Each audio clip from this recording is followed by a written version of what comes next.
The cardboard beneath my back had grown soft from 3 months of body heat, and the occasional leak from the Honda's sunroof. I pressed my palm against the car window, watching the condensation from my breath fog the glass in small, perfect circles. Outside, the streetlight cast long shadows across the empty parking lot behind the defunct grocery store where I'd been sleeping since October. My daughter Jane's voice still echoed in my head from our last phone call. "Just sleep in your car a little longer, Mom. I'm busy with the baby coming and all. You understand, right?" I understood more than she knew. The flood had taken everything. My little house on Maple Street, my photographs, my mother's china, 40 years of carefully collected memories. Insurance covered the structure but not the life inside it. At 62, I found myself with nothing but a 12-year-old Honda Civic and the clothes I'd managed to salvage from the muddy wreckage. Jane had seemed sympathetic at first.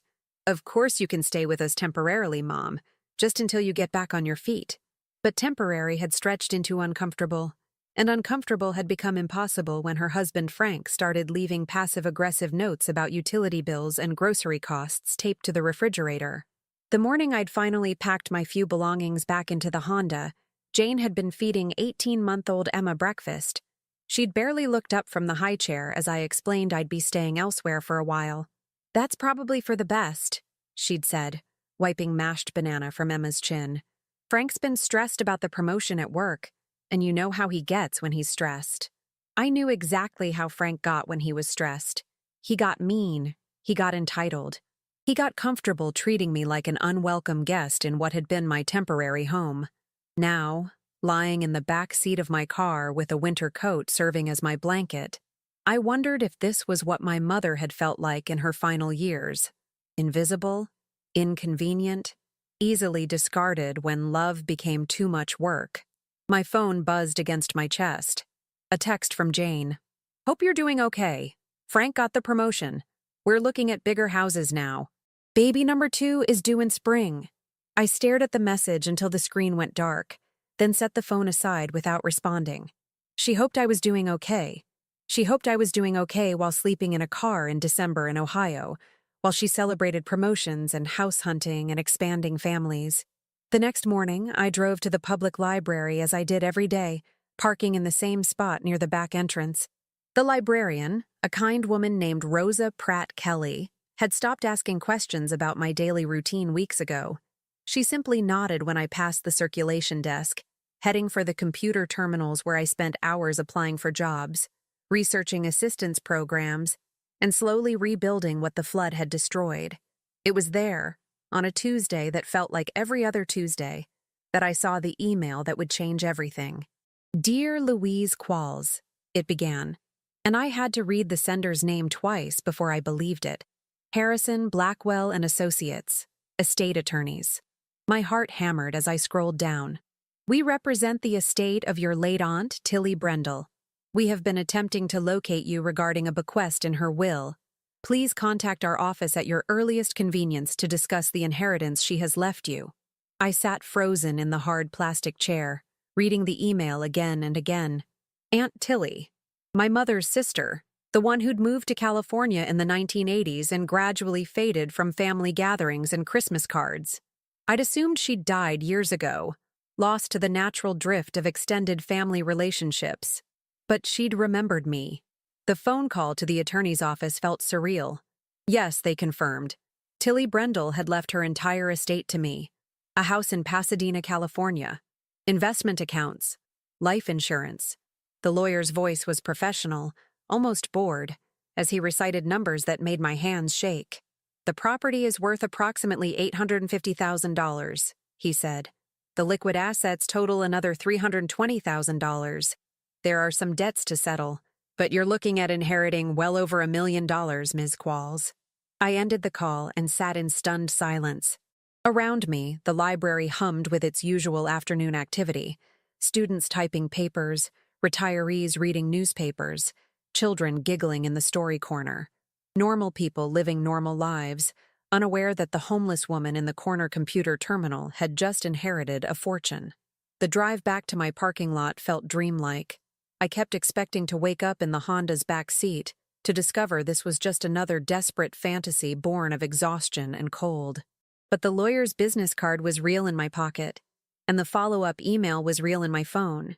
I thought about calling Jane immediately, sharing the news, watching her face transform from distant politeness to excited interest. But something held me back.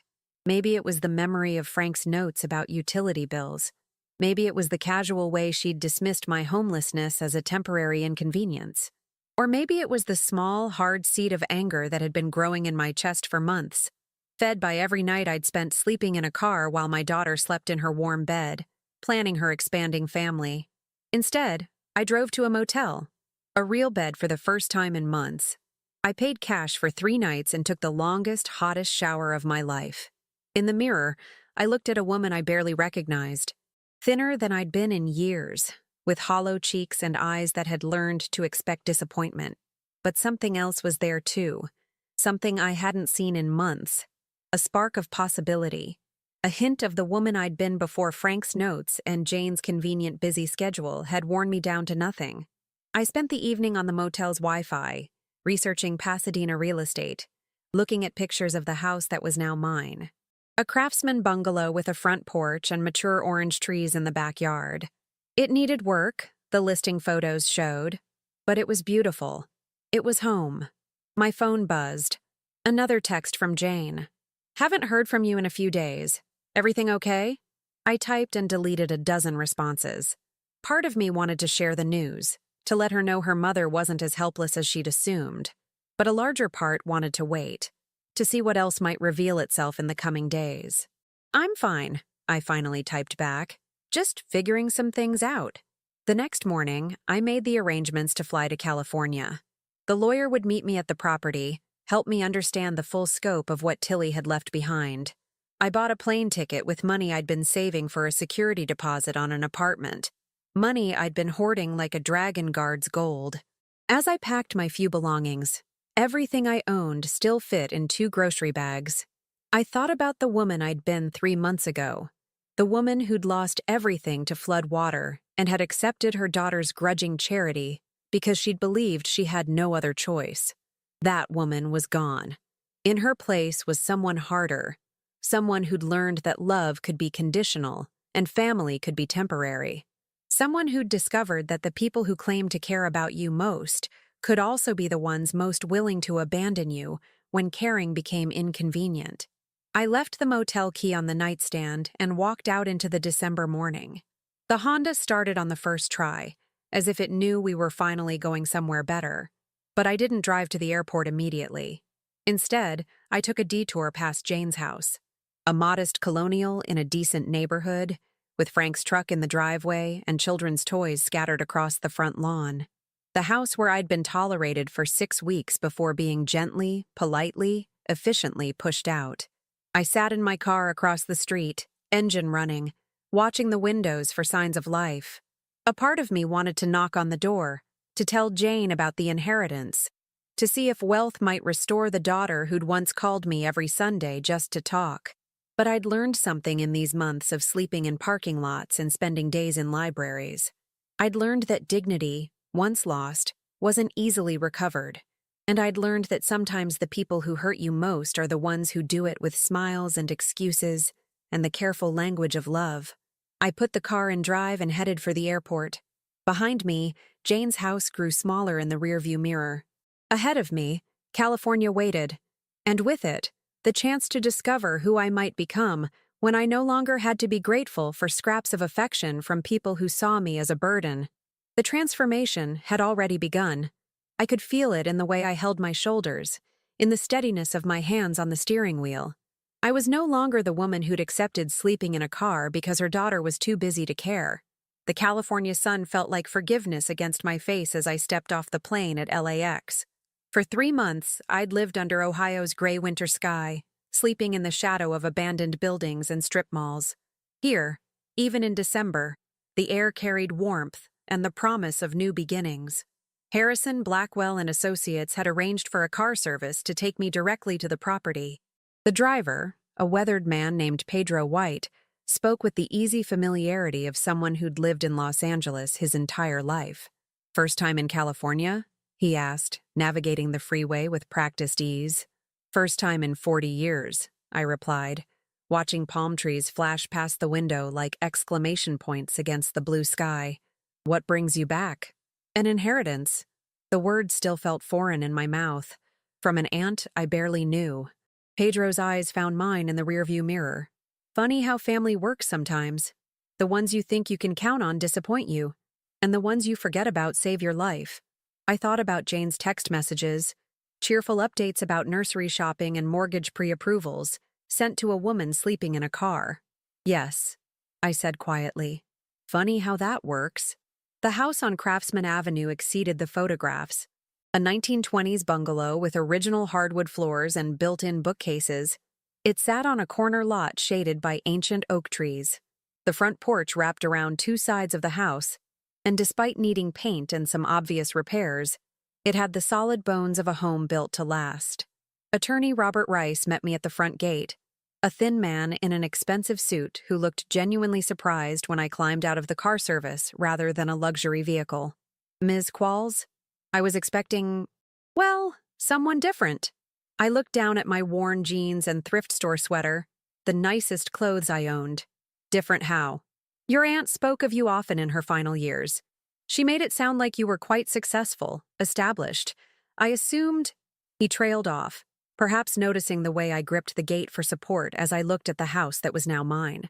My aunt was remembering me from 40 years ago, I said. People change. Circumstances change. Inside, the house told the story of a woman who'd lived alone, but not lonely. Every room was filled with books, plants, and carefully chosen antiques. The kitchen had been updated sometime in the 1990s, and while dated, everything was clean and functional. Aunt Tilly had left behind not just a house, but a complete life. The neighbors have been maintaining the yard and collecting mail, Mr. Rice explained as we walked through rooms that smelled of lavender and old books. Mrs. Johnson next door has a key. She's been quite concerned about what would happen to the place. In the master bedroom, I found photographs on the dresser. Tilly as a young woman, then middle-aged, then elderly, but always smiling. In several pictures, she wasn't alone. A tall woman with silver hair appeared in photos spanning decades. Companions at dinner tables, on vacation, gardening together in what I recognized as this very backyard. Was my aunt married? I asked. Mr. Saar. Rice cleared his throat. She shared her life with someone. Yes. Patricia Meek. They were together for 37 years before Patricia passed in 2019. Your aunt never quite recovered from that loss. I picked up a photograph of the two women, both in their 70s, hands intertwined as they sat on this same front porch. The love between them was visible even in a still image. The way Tilly leaned into Patricia. The way Patricia's thumb traced circles on Tilly's knuckles. Did Patricia have family? A son in Oregon who never visited. He contested the will when Patricia left everything to your aunt. Quite bitter about it, according to Tilly. I understood then why Tilly had chosen me. Not because we'd been close, but because we'd both learned that family wasn't always about blood, and that love given freely was rarer than love expected by right. The paperwork took hours. Bank accounts, investment portfolios, insurance policies, a paper trail of a life carefully planned and responsibly managed. Tilly had been a retired teacher who'd invested wisely and lived modestly.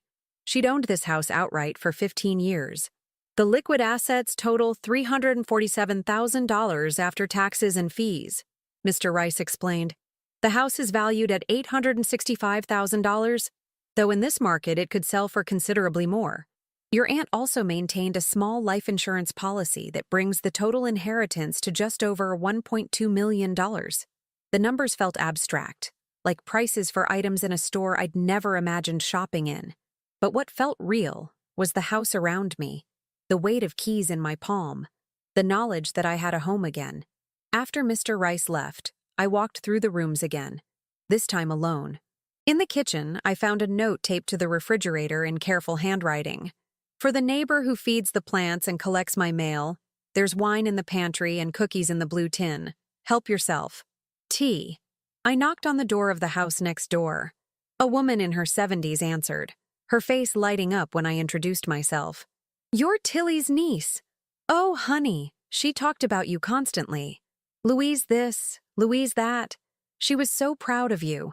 Ah, the woman, Sharon Clayton, ushered me inside for coffee and what turned out to be 3 hours of stories about my aunt.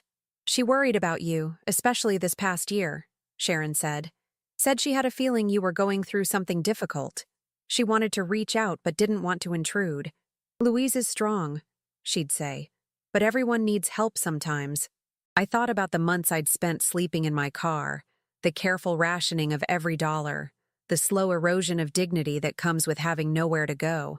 Tilly had somehow sensed my struggle from 2,000 miles away, while my own daughter, living 30 minutes from me, had seen it as an inconvenience to her expanding lifestyle.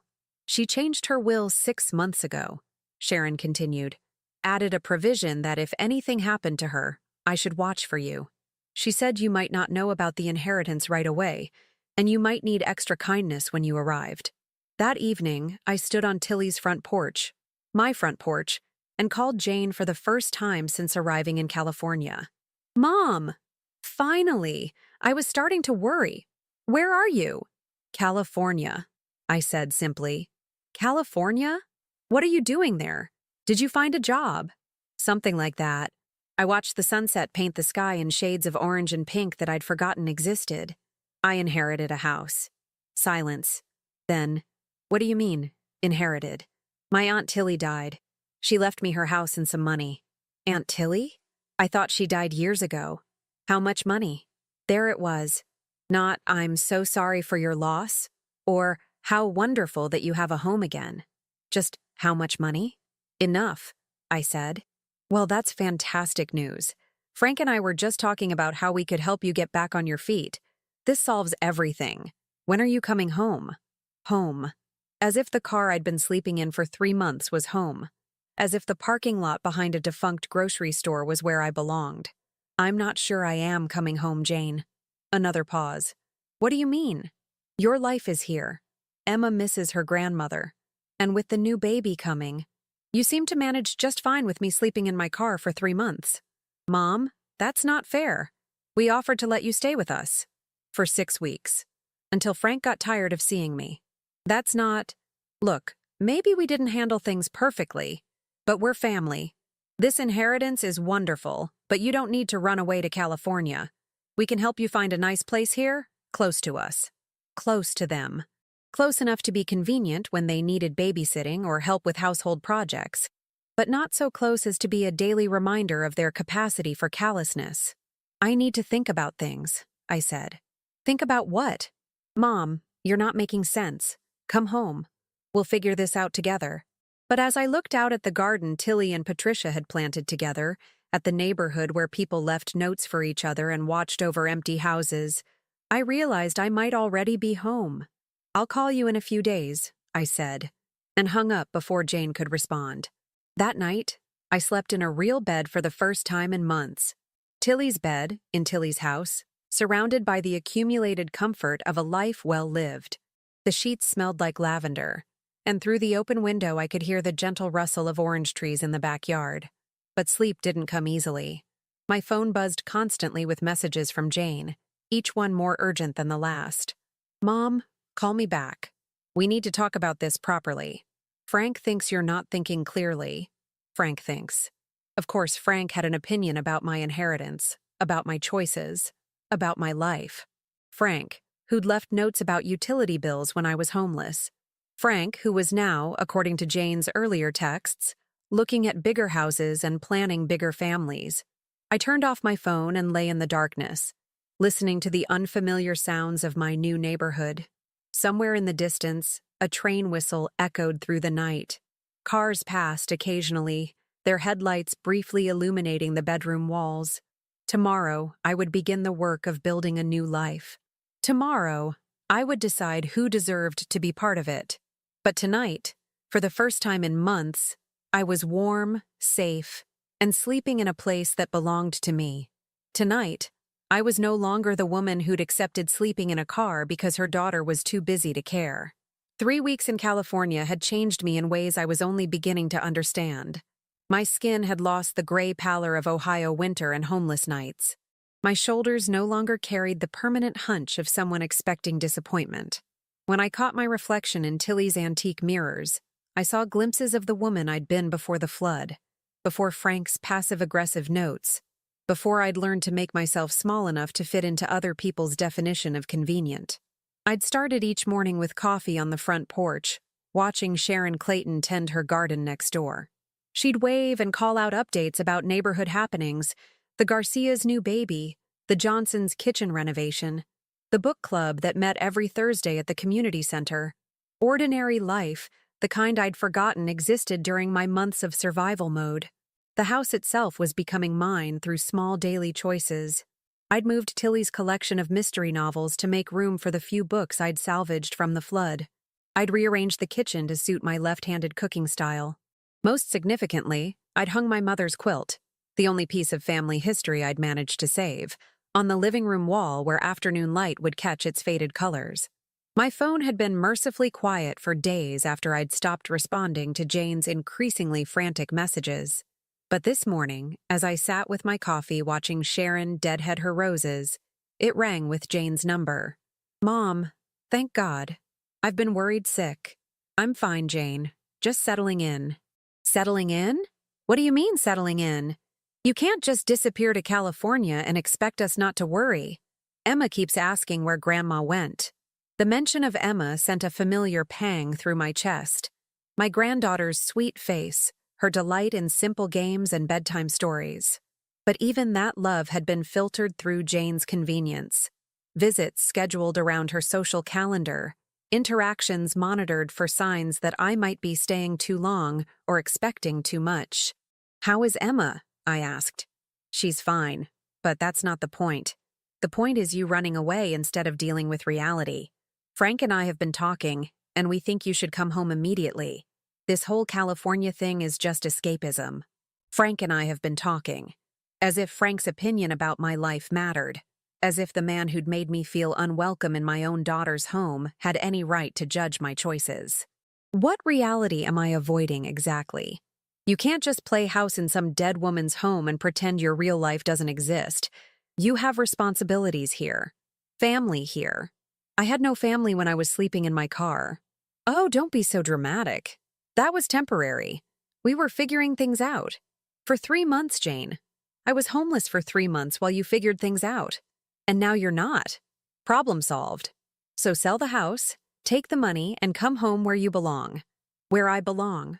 In Jane's world, I belonged wherever was most convenient for her. Close enough to provide free babysitting and holiday help. Distant enough not to interfere with her real life. "I like it here," I said simply. "You don't even know anyone there." "I'm getting to know people. The neighbors are lovely." "Neighbors aren't family, Mom." "No," I said, thinking of Sharon's daily waves, of the woman at the hardware store who'd spent an hour helping me choose the right paint for the front porch, of the book club members who'd already invited me to join them. Sometimes they're better. The silence stretched long enough that I wondered if the call had dropped. Finally, Jane spoke, her voice tight with frustration. "Fine. You want to have your little adventure, go ahead. But don't expect us to keep your life on hold indefinitely. Frank got the promotion, remember? We're looking at houses. Real houses. Not some old lady's leftover life." "Congratulations on Frank's promotion," I said, meaning it less than she probably thought. "We're actually flying out there next weekend." My coffee cup paused halfway to my lips. "What?" "We found tickets on sale. Frank has some vacation days to use up before the end of the year. We thought we'd come see this famous house, help you get your head on straight. Maybe look at the real estate market while we're there. Help me get my head on straight." As if moving from homelessness to home ownership represented confused thinking rather than miraculous good fortune. "I don't think that's a good idea, Jane." "Why not? We're family. We want to see where you're living, make sure you're safe. And frankly, Mom, some of the things you've been saying lately worry us. This whole cutting off contact thing isn't like you. It wasn't like the old me."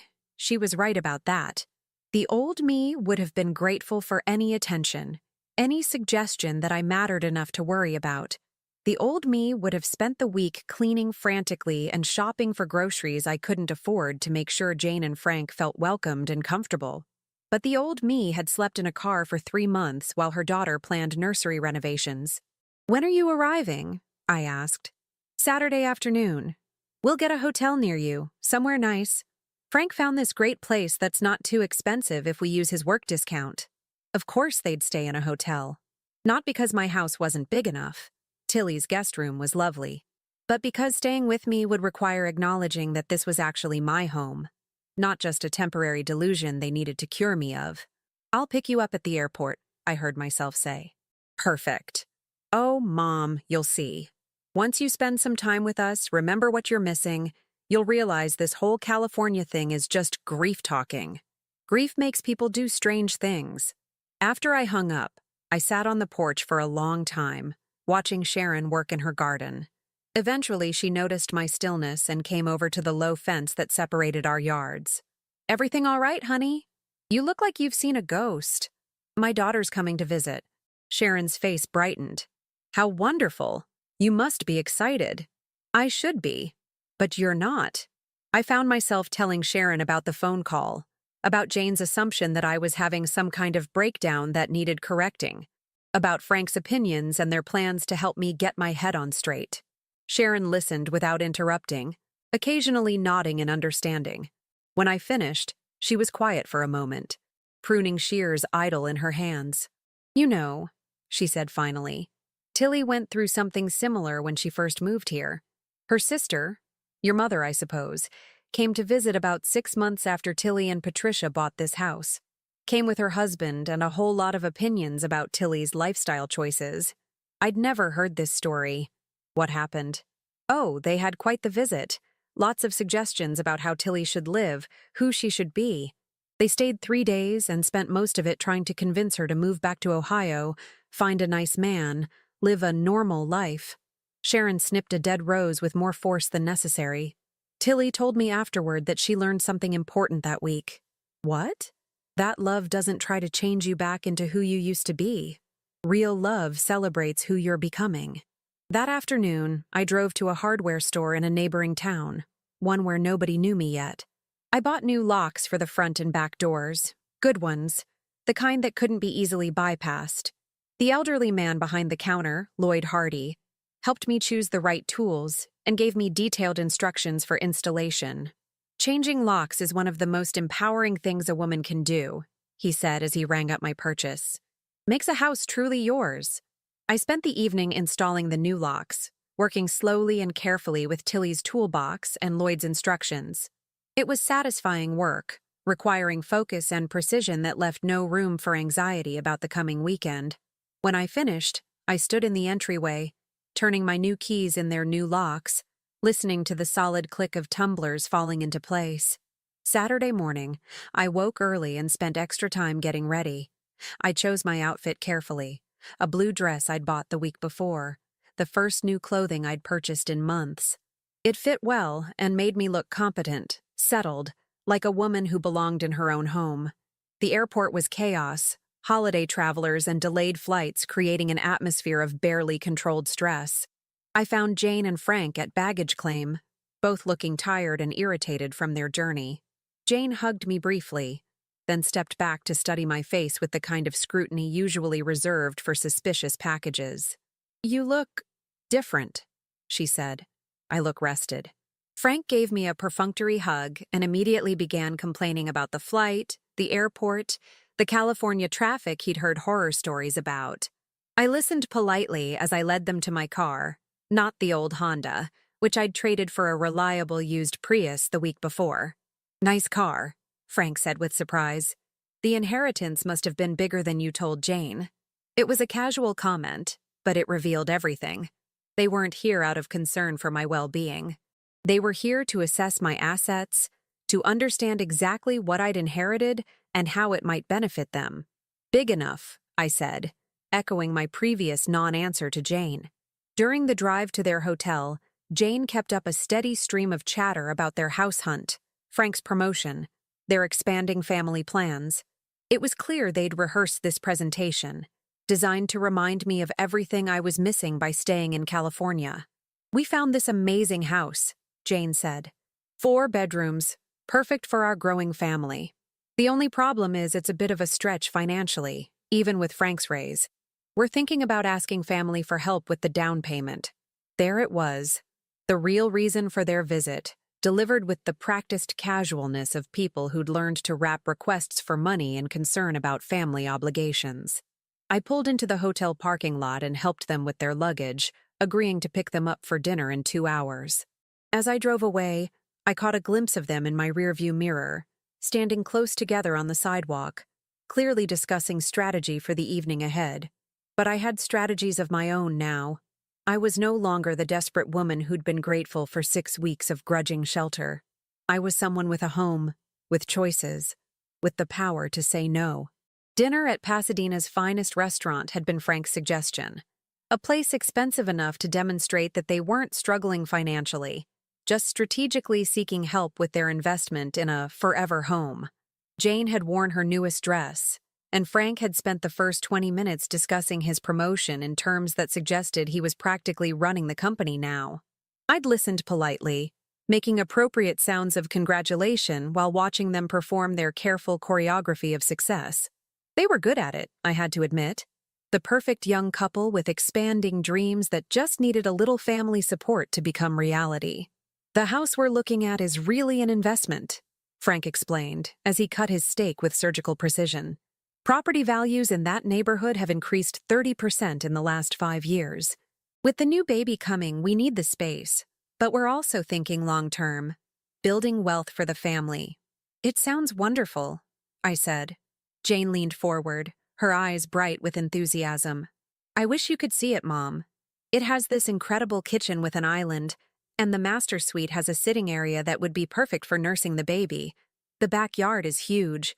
Emma would have so much room to play. And there's a separate living space over the garage," Frank added casually. "Perfect for extended family visits. You could stay as long as you wanted when you come to visit." Extended family visits. A polite way of saying I could be a guest in their home when they needed something, but never truly welcome to stay. The carrot to go with the stick they'd been wielding since my arrival in California. "How much help are you looking for?" I asked directly. They exchanged a glance, so quick I might have missed it 3 months ago, but homelessness had taught me to read the subtle communications between people who saw me as a problem to be managed. "Well," Jane said carefully, "we were hoping for maybe 50,000. 60 at the most, just for the down payment. We'd pay you back, of course, once Frank's next promotion comes through." $60,000. More than I'd had in my bank account in my entire life before Tilly's inheritance. Money they'd calculated I could afford because they'd done the math on my new circumstances without ever asking about my plans for the future. "That's a significant amount," I said. "But you have it," Frank said, his tone suggesting this made the decision obvious. "And it's family. This is what family does for each other. Family." The word they'd weaponized since my arrival in California, using it to justify their assumption that my inheritance should solve their problems. "Tell me about Emma," I said, changing the subject.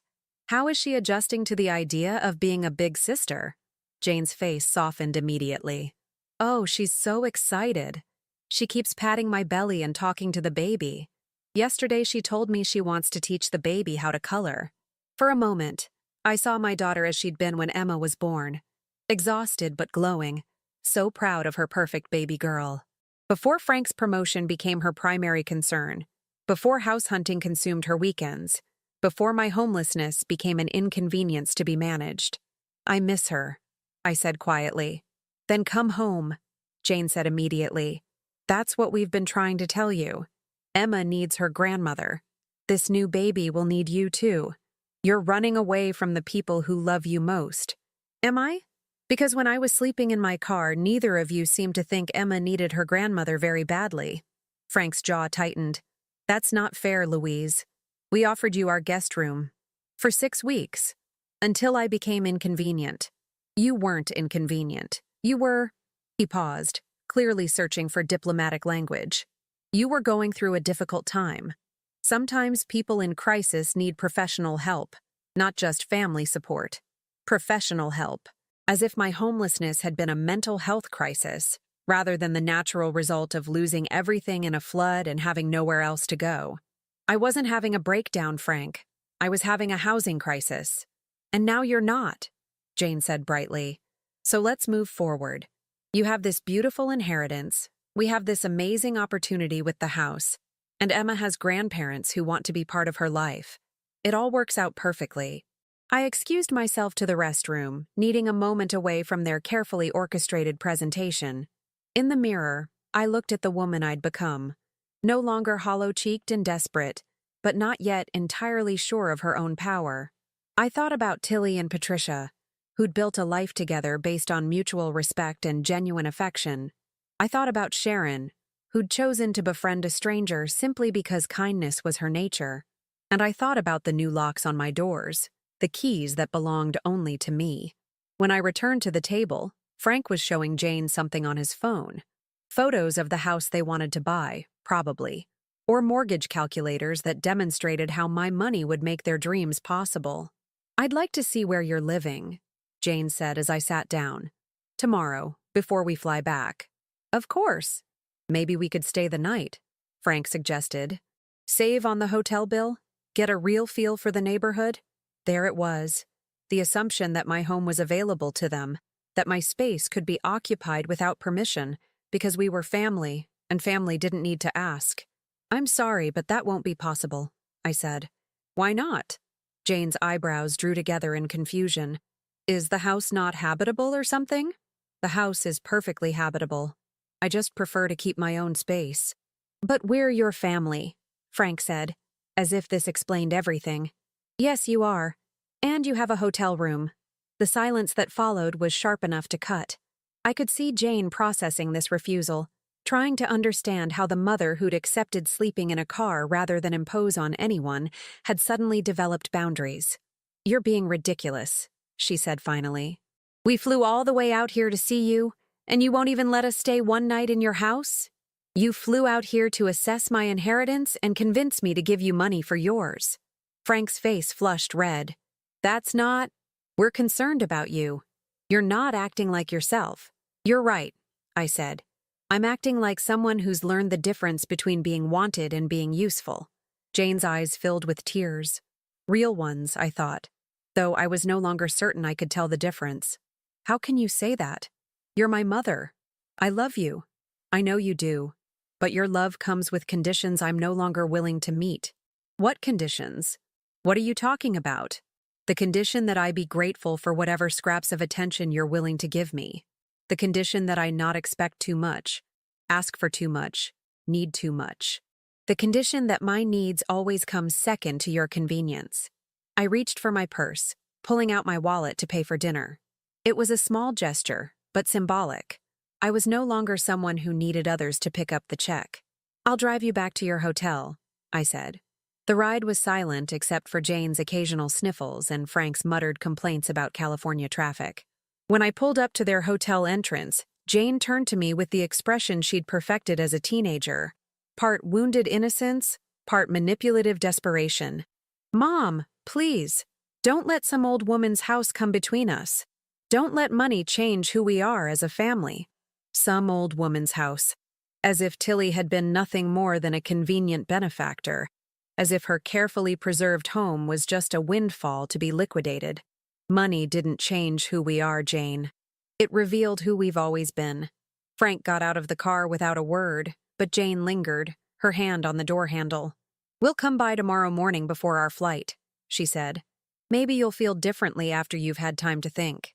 Maybe, I said, though we both knew I wouldn't. That night, I sat on Tilly's front porch with a cup of tea, watching the neighborhood settle into evening quiet. Sharon's house was dark. She'd mentioned going to her daughter's for the weekend. But other windows glowed with warm light, families going about their Sunday evening routines. My phone buzzed with a text from Jane. I love you, Mom. I hope you remember that. I typed and deleted a dozen responses before settling on, I love you too. That's why this hurts so much. But I didn't send it. Instead, I turned off my phone and went inside, locking my new locks behind me. Tomorrow would bring the final confrontation. The moment when I would have to choose between the family I'd been born into and the life I was building for myself. For the first time since Jane's call announcing their visit, I felt ready for that choice. I'd spent months learning to survive on scraps, of shelter, of dignity, of love. I'd forgotten that I deserved better until Tilly's inheritance reminded me that some people understand the difference between charity and care, between obligation and genuine affection. In the morning, Jane and Frank would arrive expecting the mother and mother-in-law they'd always known. Grateful, accommodating, willing to sacrifice for their happiness. Instead, they would meet the woman I was becoming, someone who understood her own worth, someone who'd learned that the most radical act of self-love is refusing to accept less than you deserve. The locks were changed. The boundaries were set. Tomorrow, I would discover whether love could survive the loss of convenient exploitation, or whether some relationships only work when one person holds all the power. I woke before dawn and made coffee in Tilly's kitchen, watching the sky lighten over the San Gabriel Mountains. In a few hours, Jane and Frank would arrive for what they undoubtedly expected to be a final negotiation, one last chance to convince the confused old woman to see reason and remember her family obligations. But I wasn't confused. For the first time in months, possibly years, I saw everything with perfect clarity. By 9 o'clock, I was dressed and ready. I'd chosen my clothes with the same care I'd taken the day before. The navy dress that made me look competent and successful, paired with the pearl earrings Tilly had left in her jewelry box. When I looked in the mirror, I saw a woman who belonged in this house, who'd earned her place in this life. Sharon had returned from her daughter's house the night before, and I could see her moving around her kitchen, probably preparing for the day ahead. Part of me wanted to tell her what was coming, to have an ally nearby when the confrontation began, but this was something I needed to handle alone. At 9:47, a rental car pulled into my driveway. Jane and Frank emerged looking tired and slightly hungover, too much wine with dinner as they'd planned their strategy, perhaps. Frank carried a briefcase which struck me as both pathetic and telling. He'd brought documentation to a family visit, papers to support whatever argument they'd rehearsed. I opened the door before they could knock, stepping onto the porch instead of inviting them inside. "Good morning," I said pleasantly. "How was your hotel?" "Fine," Jane said, her eyes scanning the house behind me as if looking for an opening to slip past my guard. "Can we come in? We don't have much time before our flight." "Actually, I think the porch is perfect for our conversation." Frank's jaw tightened with irritation. "Louise, it's 40 degrees out here." "It's 58 degrees and sunny, quite pleasant for December." I settled into one of the wicker chairs Tilly had arranged for watching sunsets. After a moment's hesitation, Jane and Frank took the remaining chairs, though both looked uncomfortable with this outdoor negotiation. "Mom," Jane began, her voice taking on the patient tone she'd probably practiced. "We talked after dinner last night, and we want to apologize if we came on too strong about the house thing. We know you're still adjusting to your new situation." My new situation. As if inheriting a beautiful home and financial security was a medical condition that needed managing. "I'm adjusting quite well, actually." "That's wonderful," Frank said, opening his briefcase with unnecessary flourish. "But we want to make sure you're thinking about the big picture. Long-term planning, you know. At your age, it's important to consider how to maximize your assets. At my age. I was 62, not 92, but in Frank's mind, I was apparently too elderly to make financial decisions without his guidance. "What kind of long-term planning did you have in mind?" Frank pulled out a folder thick with papers, printouts of real estate listings, mortgage calculations, investment projections. He'd done his homework. I had to give him that. "Well, for starters, this house is way too big for one person. The maintenance costs alone must be eating into your inheritance. And California taxes?" He shook his head as if personally wounded by the state's tax structure. "You could sell this place, buy something smaller and more practical in Ohio, and still have hundreds of thousands left over to help your family build wealth." "Help my family build wealth," I repeated slowly. "Exactly." Jane leaned forward eagerly. "It's about creating generational wealth. What's the point of having all this money if it just sits here while your family struggles with mortgages and daycare costs? Are you struggling, Jane? She blinked, apparently not expecting the direct question. Well, no, not struggling exactly. But with the baby coming and Frank's career trajectory, we need to position ourselves for success. The house we want isn't just about us. It's about creating the right environment for Emma and the new baby. Good schools, safe neighborhood, room to grow? And you think I should subsidize this positioning? We think you should invest in your grandchildren's future, Frank said smoothly. Instead of rattling around in some dead woman's house playing make-believe about starting over at 62. The silence that followed his words was absolute. Even the morning birds seemed to have paused their singing. Jane's face went pale as she realized Frank had crossed a line they'd probably agreed he wouldn't cross. Frank, she said quietly. That's not… No, let him finish, I said, my voice steady despite the fury building in my chest. I'm curious about this make-believe life I'm apparently living. Frank, emboldened by what he mistook for calm acceptance, leaned back in his chair. Look, Louise, I get it. You've had a rough few months. The flood, the temporary housing situation, it was all very traumatic. But you can't just run away to California and pretend to be someone you're not. You're a grandmother from Ohio, not some California lifestyle woman. This whole thing is just postponing the inevitable return to reality. And what reality is that? That you belong near your family. That your purpose is supporting the next generation, not playing house with someone else's life. There it was. The truth underneath all their careful maneuvering. In Frank's mind, my value was entirely utilitarian. I existed to provide free childcare, holiday hosting, and now financial support for their ambitions. The idea that I might have my own dreams, my own right to happiness, was literally inconceivable to him. I looked at Jane, who was staring at her hands, unwilling to meet my eyes. She wasn't disagreeing with Frank's assessment. She was just embarrassed that he'd stated it so baldly. You know what's interesting? I said conversationally. 3 months ago, I would have agreed with you. I would have sold this house, moved back to Ohio, and handed you whatever money you asked for. I would have been grateful that you still wanted me in your lives, even after proving how much of a burden I could be. Mom, Jane started, but I held up a hand. But then I learned something important. Do you know what it was? Neither of them answered. I learned that some people invite you into their lives, and some people just tolerate your presence until it becomes inconvenient. I learned the difference between being loved and being useful. I stood up, smoothing my dress, feeling the solid weight of my house key in my pocket. Jane, I love you. I love Emma. I will love the new baby, but I won't subsidize your life while you treat mine as disposable. We're not treating your life as disposable, Jane protested, finally looking up. We want you to be part of our lives. That's what this whole conversation is about. No, this conversation is about you wanting my money. If you wanted me to be part of your lives, you wouldn't have let me sleep in my car for 3 months while you shopped for bigger houses. Frank snorted derisively. Here we go again with the car thing. You act like we threw you out on the street. You didn't throw me out. You just made it clear I wasn't welcome to stay. Because you were… Frank caught himself, but I could see the words he'd been about to say. Depressing, negative, a burden. I was what, Frank?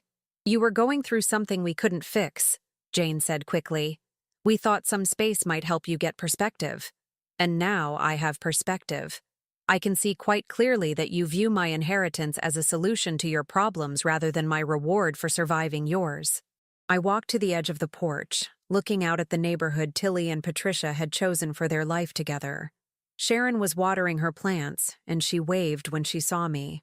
I waved back, feeling the simple pleasure of being seen and acknowledged by someone who expected nothing from me but friendliness. So what happens now? Jane asked, and I could hear real fear in her voice for the first time. Now you go catch your flight home. You buy whatever house you can afford on Frank's salary. You raise your children and build your life without expecting me to bankroll it. And us? Jane's voice was small. What happens to us? I turned back to face her, seeing not the manipulative woman who'd orchestrated this weekend's performance, but the little girl who'd once crawled into my bed during thunderstorms, seeking comfort and reassurance. That depends entirely on whether you can love me without expecting me to be grateful for the privilege. Frank was gathering his papers, his face red with anger and frustration. This is ridiculous. You're throwing away your family over money. I'm not throwing away anything, Frank. I'm refusing to purchase love that should be freely given. Fine, he snapped, standing abruptly. But don't come crying to us when this California fantasy falls apart and you're alone with nothing but your pride. I've been alone before, I said quietly. It's not as frightening as you think. Jane stood more slowly, tears streaming down her face. For a moment, I thought she might apologize, might acknowledge what they'd done to me and what they'd tried to do this weekend. Instead, she wiped her eyes and lifted her chin with a gesture I recognized from her childhood. Defensive pride masquerading as strength. I hope you're happy, she said. I'm getting there. I stood on the porch and watched them load their luggage into the rental car. Jane looked back once as they pulled out of the driveway, but Frank stared straight ahead, already planning his next strategy, no doubt. After they disappeared around the corner, I sat back down in Tilly's chair and pulled out my phone. I had 17 missed calls and 43 text messages, but I deleted them all without reading them. Instead, I opened my contacts and scrolled to a number I'd memorized but never used. Mr. Rice answered on the second ring. Louise, how are you settling in? Very well, thank you. I have a question about making changes to my will. There was a brief pause. Of course. What kind of changes? I want to establish a scholarship fund for women over 50 who are starting over after losing everything, and I want to leave the house to someone who will appreciate what Tilly and Patricia built here. I can draft something for you. Do you have a beneficiary in mind? I looked over at Sharon's house, where she was now deadheading roses with the patient care of someone who understood that beautiful things required tending. Yes, I said. I think I do. That evening, I called the book club Sharon had mentioned and asked about joining. The woman who answered, Anna Whitmire, seemed delighted to welcome a new member. We're reading Late Bloomers next month, she said. Stories about women who found their power later in life. You'll fit right in. As the sun set over the San Gabriel Mountains, I sat on my porch with Tilly's copy of the book, reading about women who'd discovered that the second half of life could be entirely different from the first. The phone was silent. No frantic calls from Jane, no guilt-inducing messages about family obligations. The silence felt like freedom. Tomorrow, I would start planning the scholarship fund. I would tend Tilly's garden and maybe plant some flowers of my own. I would host the book club in a living room where my mother's quilt caught the afternoon light. I would live a life of my own choosing, surrounded by people who saw my presence as a gift rather than a burden. And if Jane and Frank ever learned to love without conditions, without expectations of financial return, they would be welcome in that life. But if they didn't, I would be just fine without them. The woman who'd slept in a car for 3 months was gone. In her place was someone who understood that dignity, once reclaimed, was worth more than any family's approval. The doors were locked, the will was changed, and I was finally, completely, home.